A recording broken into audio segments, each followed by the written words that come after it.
MSG isn't toxic. No, really, it's not. It isn't an evil chemical that gives people headaches or asthma or heart palpitations. How do we know? Science!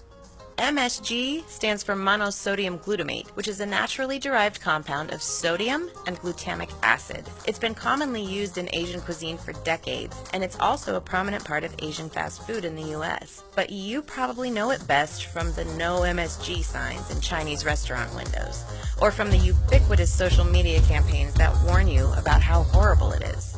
You will hear many people swearing this bad reputation is well earned. It's not. It can't be. Because MSG is just a combination of sodium and a naturally occurring substance that's already inside your body. In fact, glutamic acid is made by human cells, and many healthy foods have high concentrations of it. As far as sodium is concerned, there's less of it in MSG than there is in table salt. So why is everyone afraid of it? Because there was this one time when one uninformed person questioned it, and then it blew up. Let's back up about a century and you'll see what we mean. MSG was first developed in 1908 by Japanese chemist Kikunai Ikeda. As soon as Professor Ikeda discovered that glutamic acid was responsible for the flavor of umami, he derived it from dried seaweed, secured a patent to produce it, and his brand, Ajinomoto, is still popular today. Umami is a delicious, savory flavor that is a critical component of Japanese cuisine. It is the fifth taste we all crave, the other four being salty, sweet, sour, and bitter. Ikeda's discovery came to American markets in the 50s, and for nearly 20 years, nobody reported having issues with it. But Americans soon became aware of the dangers food additives posed to their health. In 1968, the New England Journal of Medicine published a letter from a doctor who was complaining about feeling ill after eating at Chinese restaurants. He had a theory that maybe it was from the MSG. No proof, no tests, just a guess.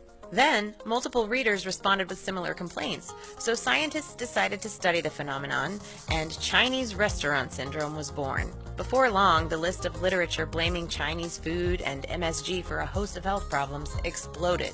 Even 60 Minutes reported on MSG in the early 90s, and the American public trusted their recommendations. However, it has since been found that many of those initial studies had some critical flaws, the most notable being the fact that the study participants already knew whether their meals contained MSG. But recent research has found no discernible links between MSG and its associated symptoms. And the vast majority of participants for this research had zero reaction to what they were eating, even though they were eating food with MSG in it, and even though they previously claimed to be sensitive to MSG. So does that mean everyone who claims to have MSG symptoms is lying? Of course not.